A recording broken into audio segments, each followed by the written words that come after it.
Hello everyone, welcome to ACJ Newsline. This is Abhijit and I'm Sringdoji. so we are here to discuss about the recent political happenings in Nagaland. So, Georgie, what do you think? What are the reasons for his resignation of TR Zillian? As far as my concerned, I felt that he was upholding this 33% of women's reservation in this. Local bodies. Yes, and then there are other tribes of this Nagaland. They are protesting against this one because they don't want to implement. They don't want to came into that in the state. So there was a protest many times, and the recent protest which was led to this violence in the state, and there we saw like two people dead in the police firing. Yeah. So the party legislators withdrew their support. Yeah, and then after that violence, and then the party around 42 of 60, they withdrew their support to the CM, and then he had to withdraw. So this thing forced his resignation. Yeah, I felt that. Article 371 gives special rights for Nagaland for preserving their customary laws. So what's your view on that? This article has provided a special status for these Nagaland people in preserving that. Customary laws. Yeah, and then while the state government upholding that 33% of this reservation for women in these local bodies, that infringe this 371 of A article, and then under Article 243 types of Part 9 of the Constitution, which is not applicable to the state as it infringe on the Article 371A. So there's a conflict there. Why the tribes, they are protesting against this 33% of the They want to women's, preserve their yeah. customary Yeah. laws. So what do you think about this 33% reservation for women in local bodies?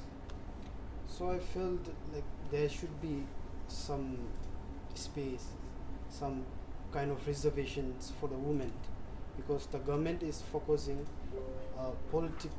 women's participation in the political parties and women empowerment in the country. So I felt it's necessary for the states to include this 33% of reservation for Reservation women. in local bodies. Yeah. So this amendment was brought in 1992 for 33% reservation. Yeah. So after that, there are lot of things have been happening in Nagaland. So can you briefly explain those things? This, actually, this constitution was amended in 1992, which that provided 33% of reservation for women in the municipalities.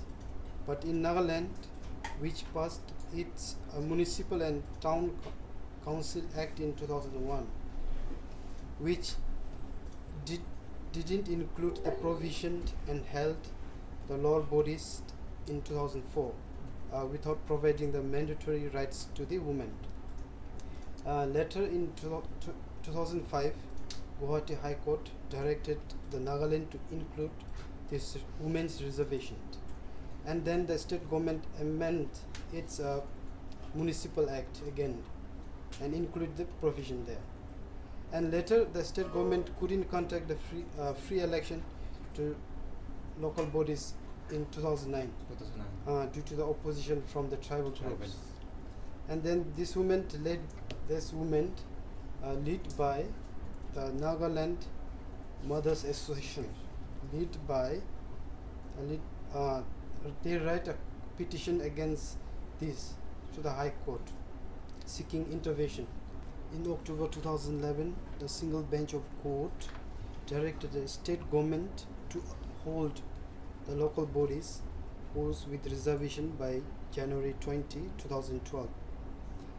And instead of compelling, the government appealed to the division bench, which set aside the previous order in July 2002.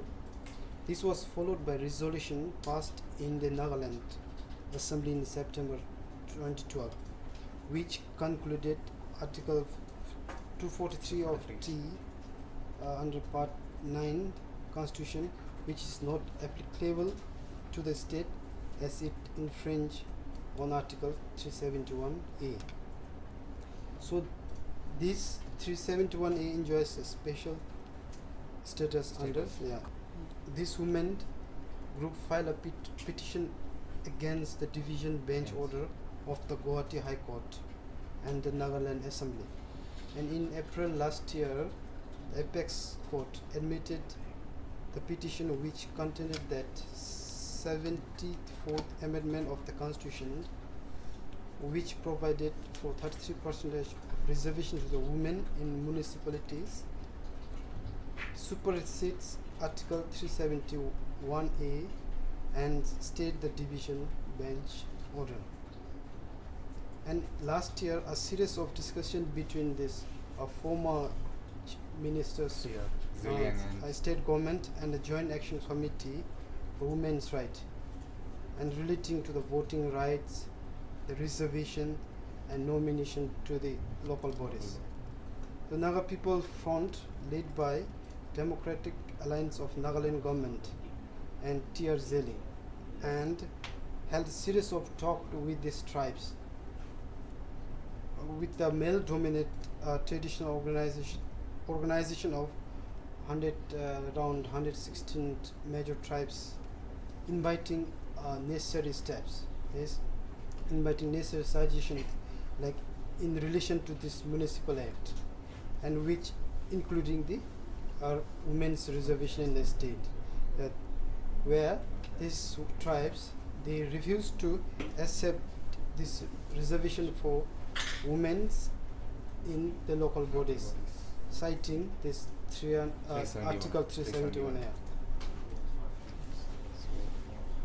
So now, how do you think that is there a chance of enforcing this reservation for women in Nagaland?